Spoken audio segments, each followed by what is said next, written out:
Good Monday, everyone, and welcome to this edition of Conversations Daily News. I'm your host, Cyrus Webb. Glad you all could join us once again. Well, it's a brand new day, it's a brand new week, which means it's a brand new opportunity for you to do something amazing, and it all begins right now. We, of course, have your news headlines coming up on this Monday. We have the Truth of the Day with Mary Ellen Ciganovich, and in today's Entertainment Spotlight, you've been part of my conversation with fitness trainer Deloris Scott.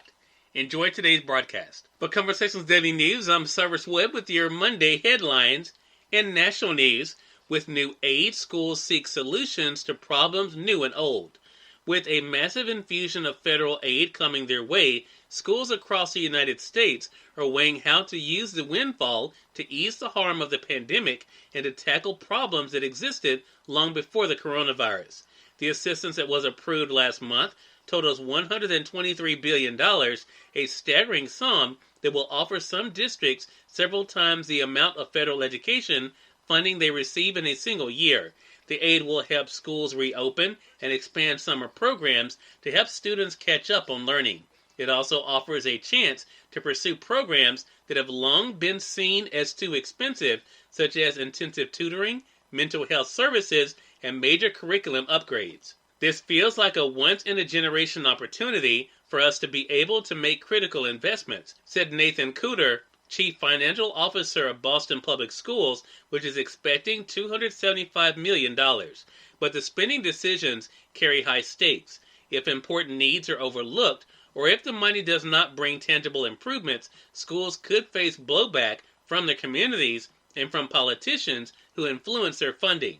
At the same time, schools must be wary of dreaming too big and taking on long-term costs they cannot sustain. Districts with higher concentrations of poverty will get the largest sums. Public schools in some cities are expected to receive more than $1 billion, including Los Angeles and Philadelphia. The new money joins more than $67 billion made available to schools in other relief packages during the pandemic. Schools must reserve 20% for summer programs and other efforts to address learning loss, but they expect to have wide flexibility in how to use most of the aid. With more than 3 years to spend the new money, school leaders are thinking big. In more national news, amid outcry, states push mental health training for police. The officer who Cassandra Kento Collins says kneeled on her son's neck for over 4 minutes assured her it was standard protocol for sedating a person experiencing a mental breakdown. "I was there watching the whole thing," Quinto Collins told the Associated Press.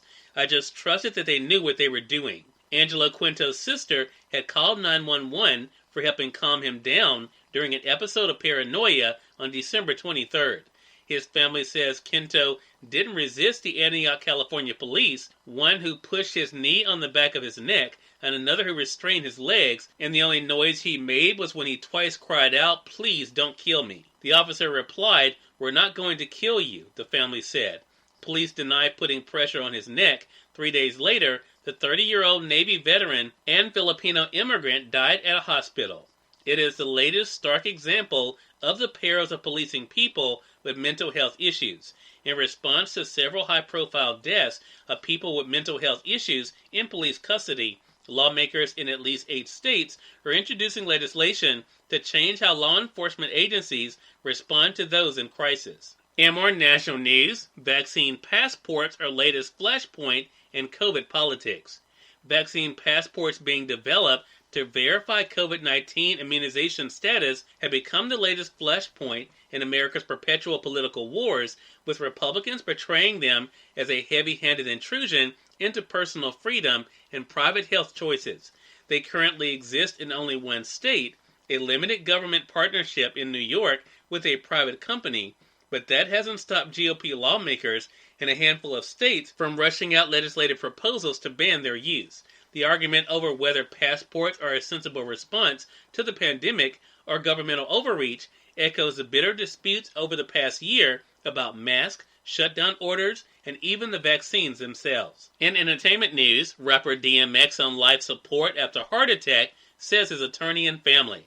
DMX, longtime New York-based lawyer, said the rapper was on life support Saturday evening at White Plains Hospital.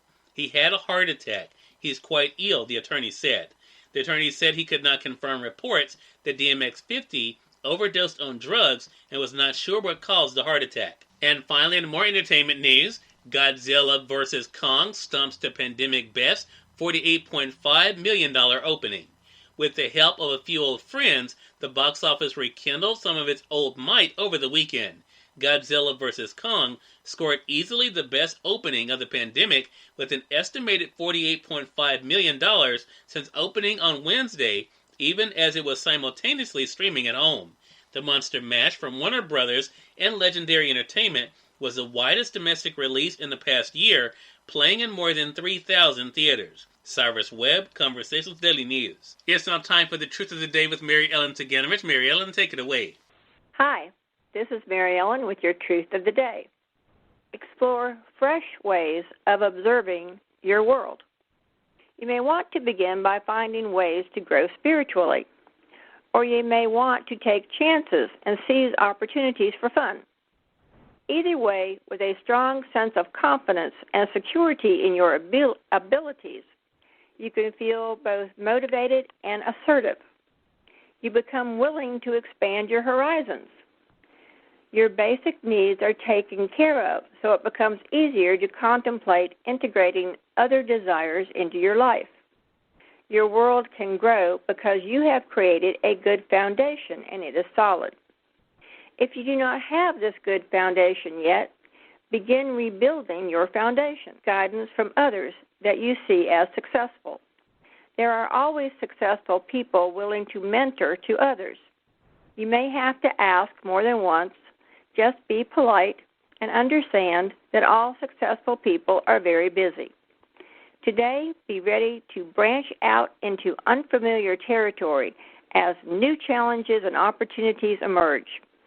And enjoy your day. Fitness trainer Deloris Scott is featured in today's Entertainment Spotlight right here on Conversations Daily News. For Conversations Daily News, I'm Cyrus Webb with the Entertainment Spotlight.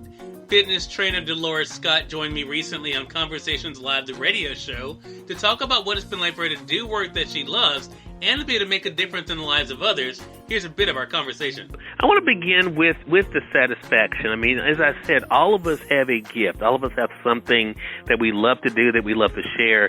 What has that been like for you to see the way that your gift has helped others?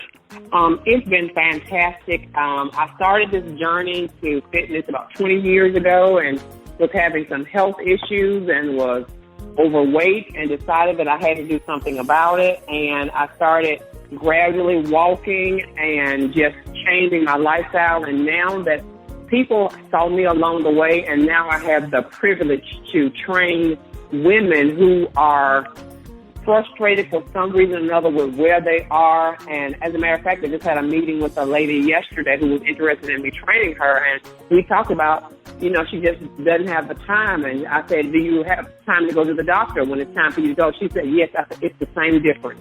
To see women, the transition for women, because I'm not just there to get them physically fit, but it's also a mental process, because getting physically fit takes place in the mind. You have to be able to know that you can do it. And I'm the person that's going to push, pull, drag, whatever I have to do to make sure you meet that goal that we have set together by any means necessary. And it just drives me to know that I'm affecting these women in a positive way, because I've been there, done that. I know that story. So I tell my story to help others, not just so they can lose the weight or to get physically fit, whatever it is, but to know that the struggle, I've had that struggle. I know what it feels like, and to say, hey, listen, if I did it, you can do it too. And that's what it's all about. Cyrus Webb, Conversations Daily News. We thank you all for tuning in to this edition of Conversations Daily News. We'll have you guys on tomorrow with more news, Truth of the Day with Mary Ellen Ciganovich, and of course your Entertainment Spotlight. Until then, I'm your host, Cyrus Webb, saying as always, enjoy your day, enjoy your life, enjoy your world. Thank you all for choosing Conversations Daily News today. Let's make it a great one.